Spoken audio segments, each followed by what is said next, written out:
can't believe this is even being taught. And that's the end of capitalism. This guy, Richard Wolff, is the preeminent Marxist professor. He claims that Jordan Peterson dodged a debate with him. About a year ago, sent me a bizarre invitation. It was to invite me to debate Jordan Peterson. And I said, of course I'll debate him. I said, okay, this is going to be kind of easy. This is sort of childish stuff. I got called back by them, and they told me he withdrew, that the debate was off. He claims that Jordan Peterson oversimplifies Marxism because, yes, it was a feature of Stalin and Lenin, but that's not an argument against Marxism. Therefore, it's a mystery to him, he says this, why anybody who isn't perverted would be interested in Marxism, since it equals Stalin, which equals murder, or something like that. So I have, in this ersatz way, debated Mr. Peterson. So let's strip all that away and listen to his own words. It's a logical outcome of the analysis,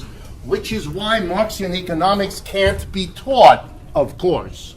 Because once you lay it out here, and I can tell from your faces, it's kind of straightforward. You can kind of see what ought to be done here. It's not rocket science. Marx explains what he means by exploitation. If a worker, during the time he or she works, produces more value for the employer than the employer pays them in wages, that's all exploitation means. Yes, there's no point in me paying an employee if the end result does not bring in profit. You have to produce more in every hour than you get paid. Otherwise, this system doesn't work. So for those of you, and I have to tell you this because partly you need to hear it and partly I admit I get a kick out of telling you. I think that's very revealing, the fact that he gets such a kick out of telling the students this. And in the students' response, you can see why this would be appealing. Those of you who think that in a capitalist system, you're never going to work for anybody who doesn't pay you what you're worth, you don't understand the system you're in. So it's a very appealing story for students, which is why it spreads. That is never going to happen because that's how this system works. So that when you go home at the end of a workday and you feel vaguely ripped off, it's because you are.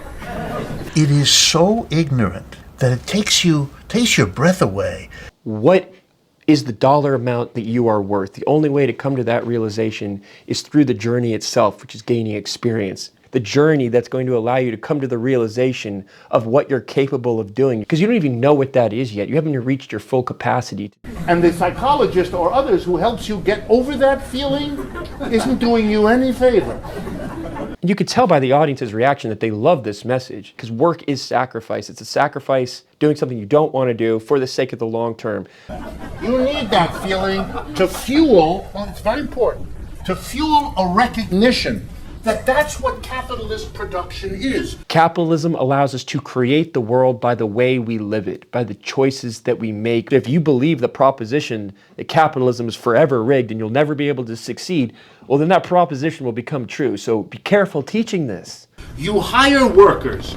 Part of the time that they work, they produce an output that is given back to them at the end of the week. That's their wage. You all do know, right? You produce for the employer for 8 hours. Then you go home and you leave in the workplace what you produce. Because if you take that home with you, what you produce, people in dark blue uniforms come to your house and they hurt you. No one can take away knowledge from you. No one can take away experience that occurs on that journey. No one can take away your story. And he's acting as if that's just of no consequence or value at all. 15 people draw into their hands the surplus of all the employees that are busy using their brains and muscles to make cars and trucks and all the other things General Motors makes. The board of directors, 12, 15 people, decide what to do with the surplus. Someone has to decide the strategic moves. And Richard Wolff, what are you proposing? All the workers in the factory are responsible now for the leadership, so we're going to hold a vote. How efficient do you think that is? Part of it goes to the government in taxes. But that's not much of a discussion. But they do spend a lot of time trying to get that reduced, don't they? And now you know why. Of course they do. Everyone does. No one wants to pay more in taxes than they have to. It's not so that they can have more money to buy off politicians. They took the surplus. We're rich and powerful. We better give a cut of the surplus to the political system. This is what it's all about, is this argument in Marxism that it's all a game of power. At the end of the day, this is all just about ripping off the workers so that they can buy political influence. Why? You need this explained to you? To make sure that the inconvenience of a democratic voting system, where everybody has one vote, not about how much money they have, but by the fact that they're a living person, that's a very dangerous arrangement. No, it's not that it's a dangerous arrangement, it's that it's not efficient. There's nothing stopping a company from doing it this way, and they would if it was efficient. So you can't have this explained to the American people. Because especially in a country where you babble endlessly about democracy, oh, everything is justified by democracy, that the first question a half-wit would ask is, excuse me, but democracy would mean that the people as a whole would make these decisions. There's nothing preventing you from doing this model that you're articulating. If what you're proposing was more efficient, we would be seeing it occur. The fact that we don't see it proves that it can't compete in a free market. Us would have to have a way to decide what to do with the surplus we produce, since it shapes the lives we live. And that's the end of capitalism. I'm going to make a movie. Which locations we're going to use, who we're going to cast as the actor, well, that gets opened up to a vote. Everyone on the crew of the movie gets a say in that. It's not practical, it's not efficient, it won't result in a good movie. It just won't work. It's the paradox of a forced democracy. We're going to force this upon you to allow everyone a say. One of the other things you have to do with the surplus is pay managers. Managers don't make cars and trucks. If you read Elon Musk's biography, he talks about how he came to the realization that the best managers spend time on the floor speaking with the workers, because the workers provide input on ways that they can make the process more efficient. Elon Musk completely flips this on its head and is proof capitalism allows for what Elon Musk has done to occur. He slept on the floor of the factory. They wouldn't have the faintest idea of how even to start. Their job is to do completely other things that don't produce anything. For example, the purchasing manager, what does he or she do? They go and buy the raw rubber and the raw steel and the other things that go into the car. They don't make anything. Yeah, as if there's no value in efficiently purchasing the materials necessary to build the Tesla. They're out there buying stuff. The sales manager, does he make anything? No. His job is to take the finished product, the car, and get rid of it, sell it to somebody. What good is it having the product if you can't sell it? Therefore, there's value in being able to sell that.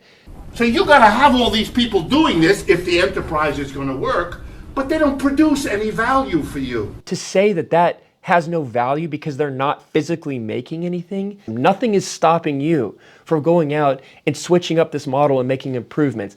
What I have just told you is Marx's argument saying everything is about the employer, the board of directors, and the major shareholders. You know, most shares in American companies are owned by a tiny number of people. 1% of shareholders own 75% of the shares. The owners of the company. According to him, in all cases under capitalism, you're getting ripped off. Then explain to me, because I don't work for an employer, and that's only been made possible because of capitalism. Capitalism has resulted in this platform called YouTube, and that's an example of a completely alternative model. But I've only been able to reach that point working as a teacher, working as a professor, that allows you, you take kind of this pay hit because it allows you more of a lenient schedule to work on other endeavors. At that moment, Marx says something which was a theoretical breakthrough, even though everybody knows that. A tiny number of people make all of the decisions. There's a cost to not having a boss. It all falls on me. I'm in the unknown. It is uncertain. It can be rewarding. It can be scary, though, because there's that unpredictable element. Some people find more value in having that certainty provided by a model. Okay, you're a teacher. I go in, I know what I got to do every day. The paycheck's going to be there. There's not this element of the unknown. It's not all on me. And this is Marx's analysis. This is what he does in Capital. When Marx came up with these theories, it was back when there was the assembly line model, the Industrial Revolution. People were working in factories, and you can apply this to a factory setting, but as we're going to see in a moment, capitalism allows for the capacity to create more efficient models. He's treating this as the ultimate straw man. If that's the analysis, the conclusion, in a sense, leaps out at you.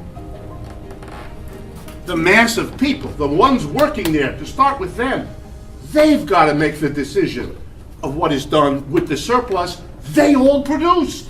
The only way to have it exist would be to impose it, to say you have to do it this way and open it up to all workers, which will make companies less effective, less innovative. By definition, it is a suboptimal solution that you would then be forcing upon people.